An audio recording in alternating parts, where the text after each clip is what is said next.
Hey guys, it's your boy Otaku Phil here. Been working on my Beetle, and while I was out here, I figured I'd give you guys an update with what's going on with me. So I finally passed the first step of my long aviation road. I went ahead and I passed my private pilot's license, and so I figured I'd do a little video on it.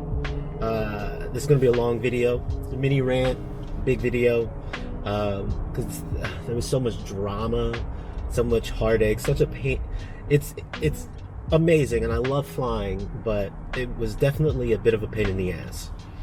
So I started my journey back in last October, right? October before October, so 2018 is when I started. I was working full time at Greyhound. I got the financing through a co-signer, and I financed about $10,000, and I decided to pay the rest out of pocket because I was working full time. So definitely the first big mistake for me was I was trying to go, or I'm trying to go all the way to commercial, and eventually make my way to the airlines. So I thought I'd be okay because the program that I did, it was I was approved to fly or take lessons twice a week, and that was the concept. Fly twice a week, study in between while working full time, and it just didn't work out that way. You know, there was a lot of gaps, there was a lot of scheduling issues that made it a pain. You know, it took me a year to really get my private license, when if you're on it, you can have it done in 6 months. And seems to be a big problem with a lot of people, especially if you're trying to work and finance and do it all yourself. It just really just eats up so much. It really just eats up so much time and money. So I had a couple hiccups. So first, I was working full time, and I was trying to fit it in twice a week, and it just wasn't happening. You know, I was working, and I'd have sometimes weeks where I'd be away from home, and I did it to where I started doing it because I had a regular, I was off the extra board, and I had a bid, and I was going to be home 2 days a week. So basically, the whole deal was I'd be gone for a week, I was home for 2 days, and I would fly during those 2 days. I was only flying maybe like an hour and a half tops each day, and spending, you know, an hour or so with my instructor. And then after that, I was studying during my evenings while I was in hotels and between runs. And it was hard. It was very hard. It's, you know, I thought it was like I had so much time. You know, my run was only 6 hours or so. Then you tack on the 2 hours or so for pre-trip, post-trip, and all that good stuff, and getting to and from the hotels. And I was like, I had tons of time. You know, I had like 16 hours between runs during that week, and it just didn't happen. It was really hard. You know, I would often be lucky if I got an hour in just to study, or, you know, to watch the videos or go through the program. It was hard. It was really hard. I found myself being extremely fatigued, extremely tired, really hard to concentrate, and it really just wasn't working for me. So at that time, you know, I realized that being a pilot was something I was extremely passionate about. You know, this was going to be my third career. You know, I started off after the military working in information technology, doing break-fix stuff. I got a little A+ certification. I went and I did a lot of small repairs at homes, and I did that for years, and then the business just kind of dried up, and so I ended up, you know, working in transportation. I started off driving as a commercial driver for Greyhound, for AutoZone, being delivering parts. And then I was able to get the ability to get into Greyhound, and, you know, I still drive buses. So I decided that, you know, Greyhound was a great company, and I really enjoyed it, but it was just cutting too much into what I really wanted to do, and I really wanted to spend a lot of time focusing on that. So I decided to resign from Greyhound, and they were very cool about it. And you know, I made sure to go through the channels. I didn't want to burn my bridges just in case it was something I decided I did have to or want to go back to. So, I put in my letter of resignation, and, they were real grateful for that because, a lot of people just like to ghost the company. They get pissed off, they just stop calling, they just stop showing up, and that's not cool. I'm very grateful to Greyhound for giving me the chance to get my Class B and to move on. So, after I resigned from Greyhound, I got a job working at ABM, which is they're a parking company, and they run the parking lots over at LAX, and they run the LAX shuttle. So I was working evenings at LAX shuttle, and that gave me the opportunity to finally put a lot more time and a lot more consistency into my flying, and I was grateful for that. I was working evenings. I was working from like 6 p.m. to midnight. Some evenings I would work from 9 p.m. to 1 a.m. and then twice a week I would work from 9 p.m. to 7 a.m.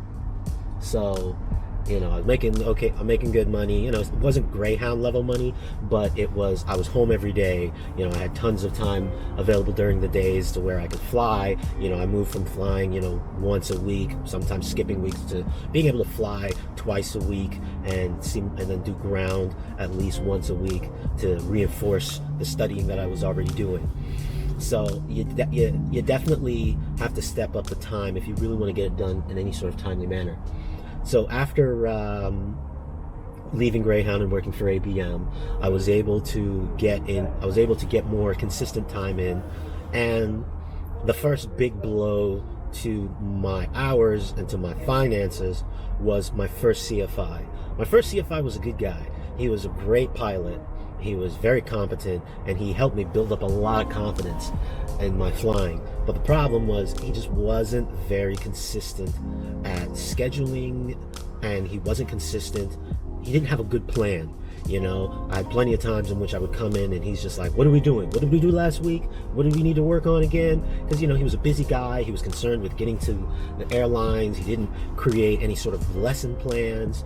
And so, whenever I met him, it was kind of like he was just like, have you done this? Let's try it. Have you done it? Let's try something else. And he wasn't really good at that. So he was a good guy, but he was not a good he was a good pilot. He was a good guy, but he was not a good flight instructor. He eventually was fired from my school because he had like 4 students in a row fail their Checkride. And most of the reasons they failed was for lack of ground knowledge. Now, the great thing about these schools when you go to Part 61 is it's on your time, and it's really up to you to study. But the problem is when I was handed off to a senior instructor and he evaluated our deals, he was like, all right, you have a lot of the basic knowledge, but you guys haven't focused on the exam and the things that they're going to ask you on the exam, and that was the important thing. He wanted me to not only just have a brief understanding or have the brief knowledge and be able to just pass a written test. He wanted me to understand. So I didn't have that understanding. I had some of the knowledge, but not enough to where there was competency for the test. That's the important thing.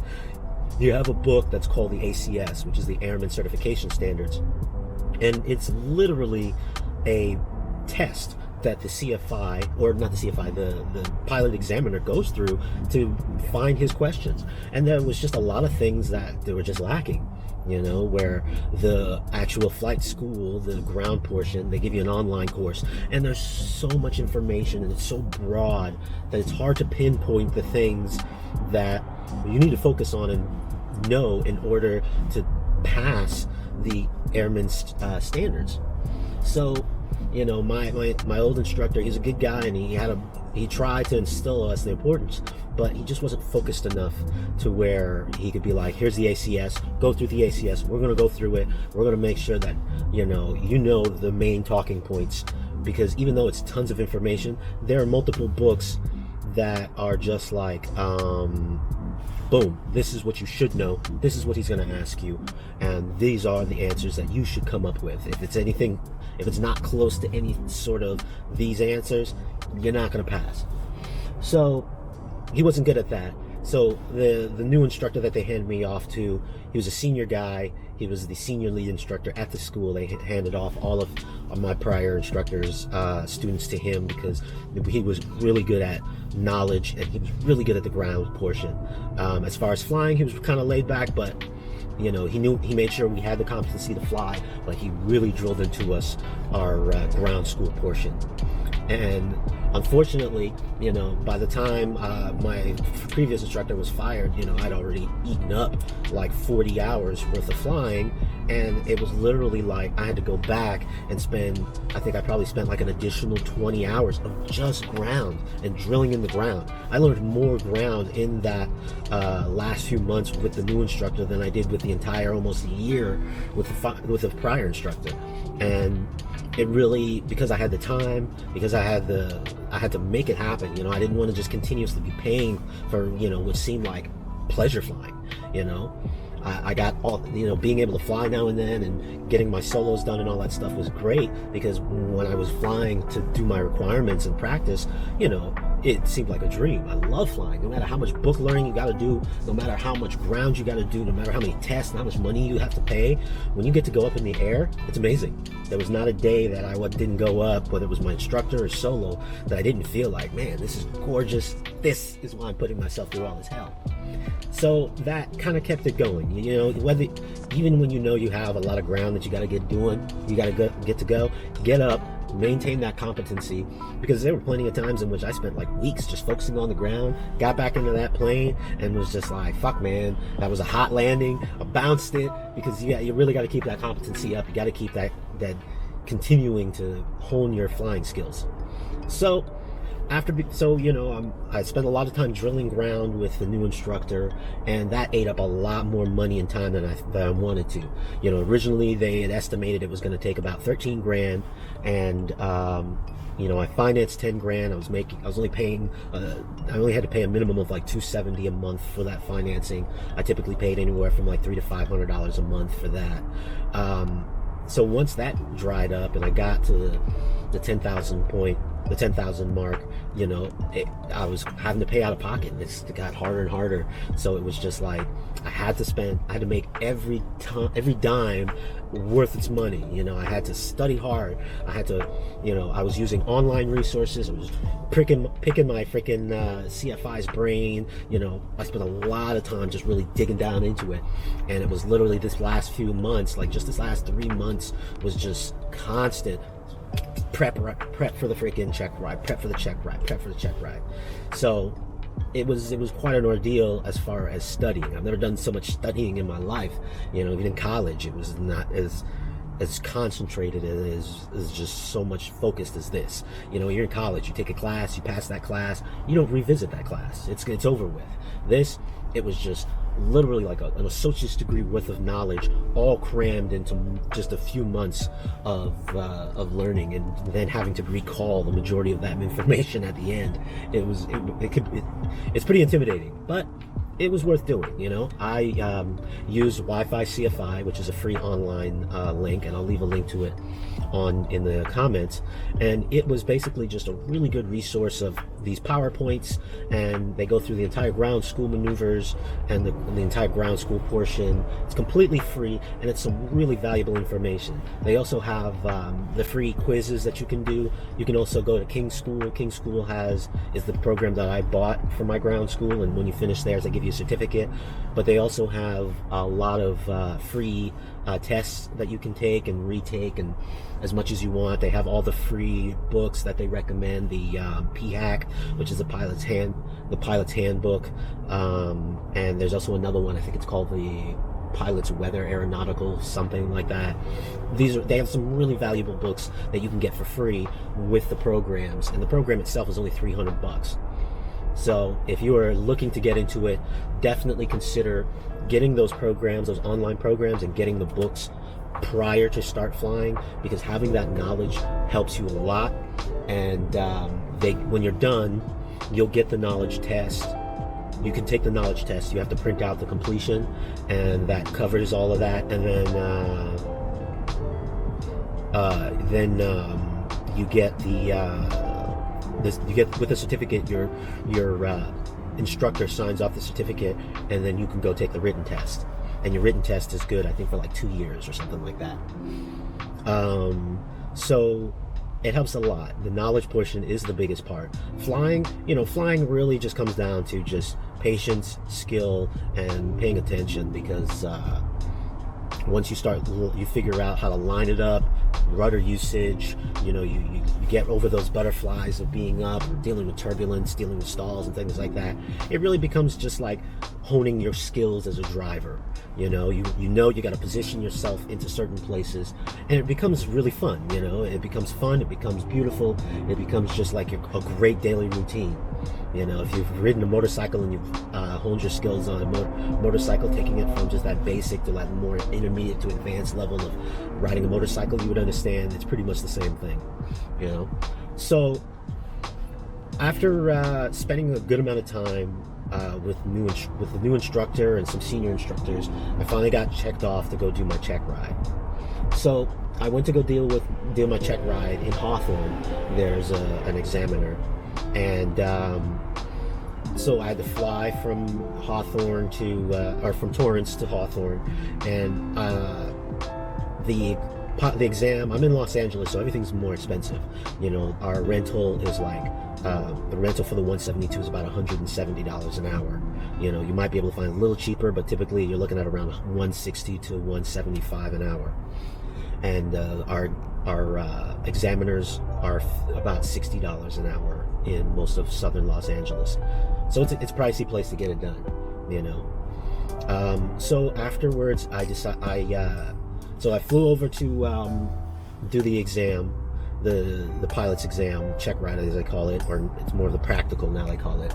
And it consists of the oral portion and the flight portion. You start with the oral portion, and that's where they ask you all the questions. They ask you about your flight plan. So they ask you prior to it to submit your paperwork, and they give you a flight plan. So they tell you, so for my trip, they were like, you're going from Hawthorne Airport to Brown Field down in San Diego. So I had to plan the trip. He gave me some numbers as far as the cargo we're bringing, the pilot weight, his gear, so it was up to me, as I'm doing it as a private pilot. I had to calculate how long the trip was going to be, how much fuel we needed, how much fuel I recommend bringing, look at alternatives, look at the weather, and then I had to do an old school nav log. Now everything's on the freaking tablet and your phone. You can GPS everything, but they want to know that you can do it the old school way in case you lose your electronics, that you can figure out where you're going. So I spent so after passing the written test, you get your score, and at the bottom of the test you have the sections that you missed. And on the sections that you missed, you want to study the hell out of those sections, because I missed a good number of sections. I passed my test. I really just kind of crammed for it, like a couple days before, and I freaking took the test, and I ended up passing it with like a 78 or something like that. And so I had a good number of sections that I missed, and everybody keeps telling you, hey, make sure you bone up on these sections, because these sections are where they're going to hit you hard on. And that's exactly what happened. I had plenty of friends who were like, oh, they went and they did theirs, and their oral was super easy, and they were done within just like 2-3 hours. Well, because I missed those sections, he spent a lot of time on those sections, and my oral Checkride was like freaking, the oral portion took us like almost 4 hours. It was 4 hours of just constantly asking questions, going over scenarios. What if this happens? What if that happens? Can you explain to me about this? So it was quite an ordeal. But they were cool about it. We took breaks, and the great thing that I was really worried about was they give more than just having the knowledge. They're also concerned about you being able to understand where you can get the knowledge. So I had plenty of times in which, I either knew the answer and didn't know the right words, or I didn't know the section, and he was like, okay, look it up. He's like, you're close. I know you know what you want to. I understand what you're trying to say, but it's not quite right. Look it up, and that helped. And that's basically what they want to know. He'll tell you, that he or she, whoever examiner you have will tell you, I don't expect you to be perfect. I expect you to have a basic knowledge of the safety features and the regulations, but more importantly, I want you to know where to look it up and where to get this information if you need to look it up. So there was a lot of that. There was a lot of stuff where they're like, what are these numbers? And I'm like, oh, I think it's this number, but I'm not certain. And then he's like, look it up, he's like, I'm gonna give you a chance to figure it out. He won't give you the answers, but he'll help you as far as, saying, hey, look it up. Are you sure about that? And then if you just remember, if you're unsure, about certain things, just tell them, hey, I think I know the answer, but let me reference it real quick. And they'll be like, okay, go ahead, reference it. Because they don't expect you to remember everything. Now, definitely remember the important things. Definitely remember your weather minimums. Definitely remember your V speeds. Definitely remember your airspaces. If you don't remember those off the top of your head, you don't remember the basic emergency flows, I don't know. I don't think they're going to let you look that up, because that's basic stuff that you're going to deal with on a daily basis that they expect you to know. So, but as far as the other things, don't kill yourself on it. The weather was a big deal and they want you to know the weather. And the weather is a large section, and he did ask a good number of. We probably spent 15-20 minutes on the weather. But it was more like cloud recognition. He wanted to know what these type of clouds. He asked about what was it? Squalls. He asked about downdrafts and whatchamacallit. He asked about God, I'm blanking right now. He asked about wind shears. So he asked, what are the conditions? What can happen when you go into these kind of conditions? How can you recognize if you're looking at a weather report? What would you be looking for? Things like that. Again, they want you to have the basic knowledge, but they don't expect you to be experts on it. So that took a long time, and we got all the way to the end, and then I fucked up. I fucked up, and I was so pissed at him and pissed at myself for messing up such a simple thing. So we got all the way to the end, and when we got to the end, he was like, all right, let's go over your trip planning. And we went over the trip planning, and I did all the charts, I did all the nav log, everything was looking great. And then he was like, all right, let's check your weight and balance. So I did the weight and balance, and I had it all pre-done, and he goes, okay, where'd you get your numbers from? And I was like, well, I got my numbers online from I had a digital copy of the pilot's handbook for the 172. And he was like, well, let me see the numbers in the handbook for this plane specifically. So we looked up the numbers to find out that the numbers were slightly off, mainly because this plane had some extra equipment. They just added an AESB, it has a new GPS, and so the weights were slightly different. So he said, all right, well, this isn't the standard 172. They have a weight and balance sheet that added a few, 50 to 100 pounds to it. So he's like, do me another weight and balance with the new numbers. So I'm like, okay. So I do the weight and balance with the new numbers. And he's like, all right, what numbers did you get? And I'm going over the numbers. And then he was like, you made a mistake. And I'm like, I made a mistake? Where did I make the mistake? And so he was like, I can't tell you exactly, but I can tell you that it's not with your calculations, it's with your materials. And I'm like, materials? What the hell does that mean? So I went back, I checked all my weights, and I'm like, I don't see what I did wrong. And he goes, are you sure you don't see what you did wrong? And I'm like, yeah, I have no idea. And he goes, it looks like it's good to me. I don't know what could possibly be the problem. So he's like, all right. He goes, since you don't see it, I can't pass you on that. And he goes, it's just too important to have your weight and balance correct. So he was like, do you want to he was like, do you want to finish here and I can tell you what you did wrong, or do you want to complete it? And he goes, you only got 2 questions left. And I'm like, let's just complete it. So we completed it, and I knocked out those freaking questions, and he was like, dude, I'm so bummed. He was like, you were so close to passing this. And I'm like, well, what the hell did I do wrong? And he goes, the problem was, when you did your weight and balance calculation, you used the fuel amount and weight for how much fuel is needed for the trip, and not how much fuel is actually in the plane. So I put the wrong goddamn fuel amount in there, and because of that, my weight was off. I was so bummed. I was so pissed at myself. I was just like, oh, come on, man. I feel like... He goes, you told me to plan for the trip. And I planned for the freaking Checkride. And he was like, you should have planned for whatever's in that plane, not just for the trip. So he hit me up on that. So I had to come back another day, which sucked because that cost me $800 for the Checkride, and then it cost me $300 for the plane's rental. So I had to go back another day, and I had to review with the freaking with my DPE. I had to review with my instructor. We did a bunch, and he was like, don't expect him just to ask you to do another weight and balance. So we had to go over the entire weight and balance section, and we did everything from calculating weight and balance, climbs, descents, performance and limitations information. We had to go over freaking shifting weights and all that stuff, and ramp. What's the difference between ramp weight and takeoff weight and landing weight and all that stuff, and calculating for cruise. It was such a pain in the ass. So, if you do mess up and they tell you this section is wrong, this section is wrong, don't expect to just go back and do that section. Expect to have, again, a good working knowledge of that section. So don't just do one thing. Study the entire section. They will expect you to pretty much be a master of it. So I went back, and I had to, again, rent the plane. At least this time with the examiner, he was like, just bring $200 for the retest. So I was like, okay, cool. So I ended up spending $200. We came back.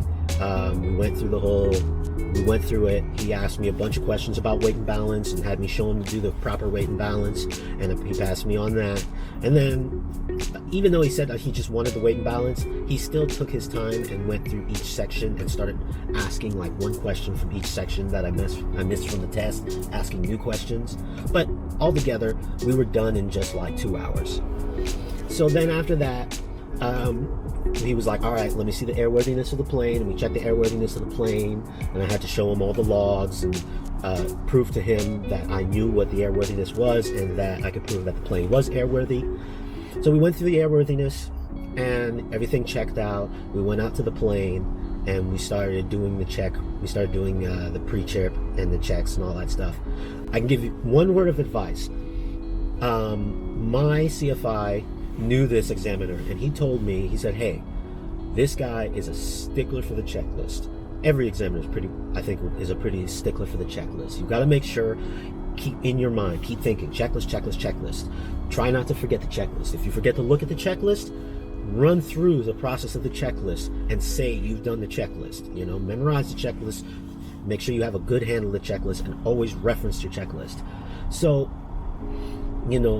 with this particular examiner, I was told, make sure you use the POH, which is the pilot's operating handbook. It's in every plane, and it has to be in every plane.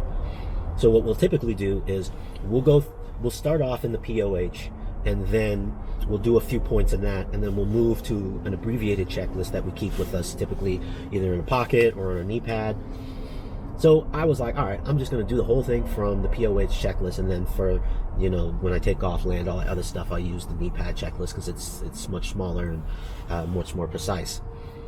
So my trick is, to make sure that there are no questions, I went through it super thoroughly. Not only did I go through it thoroughly, I explained everything that I was doing so that he knew I had the competency and the knowledge of what I was going through.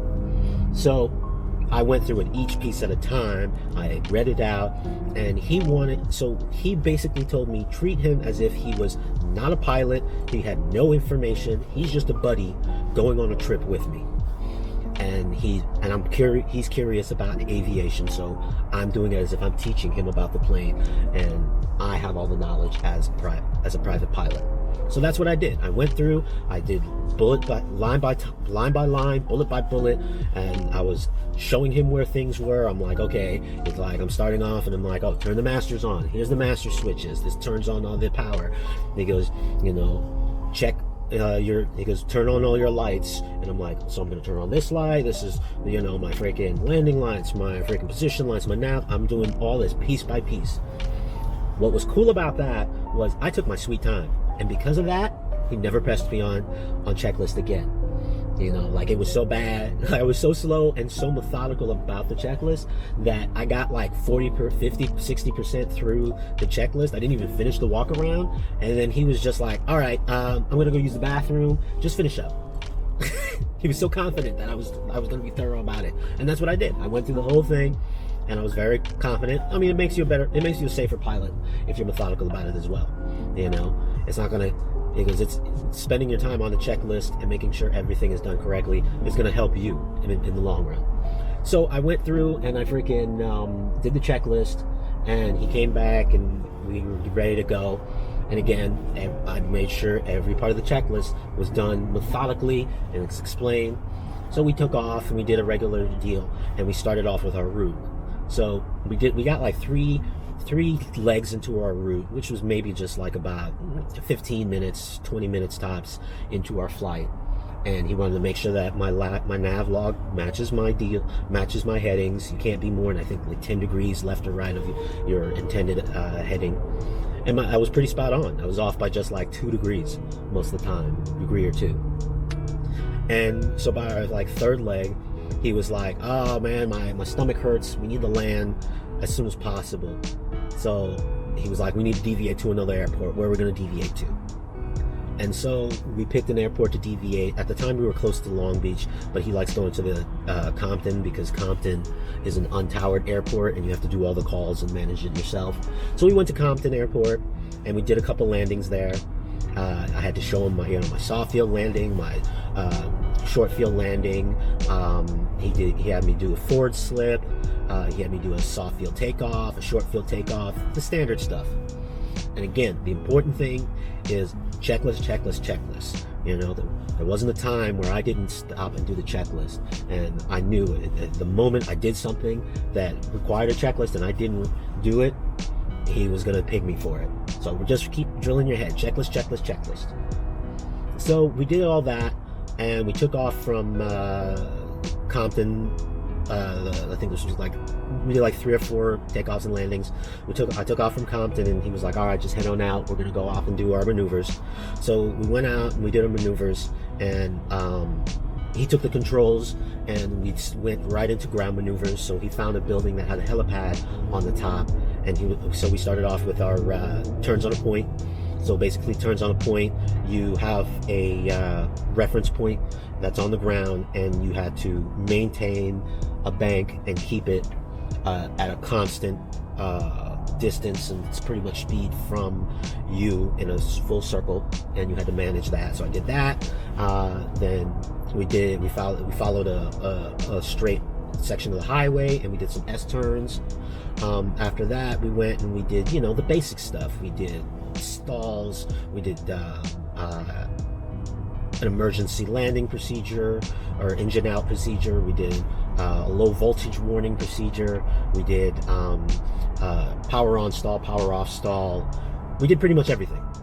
The only thing we didn't do is we did a forward slip, but we didn't do a full forward slip to a no flap landing. We did a forward slip, and then he was just like, we didn't have that much crosswind, so he was just like, all right, I just want you to demonstrate you can do it. And then we did a regular landing. And then we did a few things that we did that I didn't practice as much is we, in our power on stall, or not power on stall, our power off stall, we did it in a turn with a 30-degree bank. So I didn't practice it that much. Most of the stalls that I did was just straight on.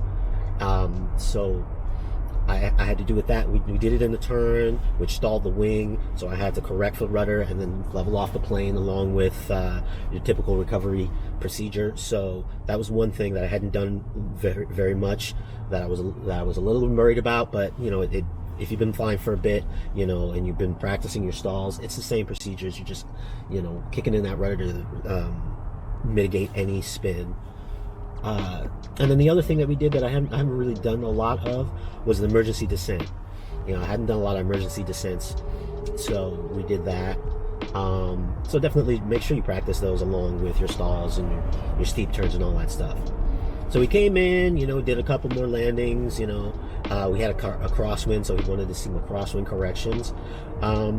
And then that was it, really. We came back and he gave me some advice where he was like, I did a lot of what he liked to call twitch controlling, where he's like, a lot of young guys will do it, where basically you're controlling the plane, and instead of smooth corrections to keeping on the center line, we sometimes will do like a quick twitch and then level off. So instead of just like a smooth correction, sometimes we'll do like a quick, trying to keep it on. And he was like, he sees a lot in young guys that he thinks it's a simulator. I don't know. So he was just like, try to be a little more fluid with some of those corrections. But other than that, he was confident that I was safe, and he passed me. So I was really ecstatic to be passed and to be able to fly as a private pilot. And I flew back to Torrance, and yeah, got checked out for the 172. This next week I'm getting checked out in the 152, so that way I can save some money with time building. I'm contemplating getting checked out in the low wing, because my dad, he's a big fan of the low wings, and I think they're kind of fun. They're okay. I don't really have a preference for low or high wings, but I find a lot of the bigger planes, especially when you start getting to your multi, are going to be low wing. So it doesn't hurt to have that competency. A part of me also wants to do tail dragger, mainly because I've seen a good number of tail draggers that are pretty low priced to buy. But I'm not looking at buying anytime soon. I'm trying to secure more financing right now. It's probably the hardest part, is securing more financing to continue on up to commercial and CFI. I'd love to go to a full-time, apart from 141 full-time school, but it's just so expensive to get, and it's so hard to get all that money at once. It's definitely a lot easier to get it in chunks, but it's hard to get it all at once. So other than that, just gonna fly. I'm continuing IFR right now. I've scheduled this next month to continue to start on my IFR. Want to save a little bit, save up a few more paychecks from work, and then continue on with that. Still trying to get some finance, trying to see if I can get some family to help me out with the financing to go full time. So that's what's going on with me. I still work at CPS. CPS, it's just like a small shuttle company driving those 26 person buses that I showed in one of my previous videos. And we just drive crews from the hotels to LAX. It pays $21.50 an hour plus tips, so it's not too bad. I'd say I only work part-time, so I'm only doing maybe like 20 hours a week, if that. So typically, I'm pulling in maybe like 12 to 1500 per month. For me, I don't really need much. I've been lucky to have a partner who makes a good amount of money and is in a really successful career, and she's been very accepting for me to get ahead in life, and it's nice to have that support, because normally it's hard to get that kind of support. So that's what's going on with me. Thank you guys if you made it all the way to the end of the video. I'll leave some links down to some of the resources that helped me a lot with studying and going on. You definitely can get a lot of great resources for free, and so don't just go in and start burning that money. Try to keep it. If they can, you'll find some schools and some instructors that really will just be a waste of money. If you feel that your instructor isn't getting the job done, it's up to you to fire your instructor. You can totally fire your instructor. I had one or two times where I got frustrated, and I talked to the owner of the school and told him, I said, hey, this isn't working for me. I mean, the structure just isn't there. I really feel like I'm wasting a lot of time. And he just kept telling me, he just told me, he's like, hey, if you're unsatisfied, I'm here to help you. It doesn't help me for you to be wasting your time and wasting your money, because it reflects bad on us. So if you feel you want to change instructors or do some time with other instructors, or you feel like someone was wasting your time, like, come up and just let me know. I'll talk to them. We'll sit down, we'll reevaluate your plan and see about making it a little more streamlined. And it's all up to you. This is your program, it's your money, and nobody can take that away from you. And if you feel like it's a waste of your time, it's totally up to you to just stop it and just try to shut it down and mitigate it before it gets out of hand. So there were definitely some times where I had to implement that, and you don't want to waste your time and money, because it is a lot of time, it is a lot of money, it's a lot of effort, and you'll feel elated when you're done. But if you're like me, who wants to move on, it's just one of many steps of a lot of studying you're gonna have to do. So yeah, you know, thanks you guys for again watching my videos. I'll try to leave some I'm going to leave some links, and if you guys have any questions, you want any tips, or you want some knowledge, you know, feel free to ask, and I'll try to answer them. You know, if it's about aviation, I'll try to answer what I can. You know, I'm not a certified flight instructor, so whatever information I give you, take with a grain of salt. You know, take it at your own deal as my opinions, and some of the things that, again, my experience is not going to be everybody's experience. I've met plenty of pilots who were able to get their 40, 50 hours, were able to get their pilot's license in 40, 50 hours and got it inexpensively. I've met pilots who didn't get their private pilots until freaking 100 hours, you know.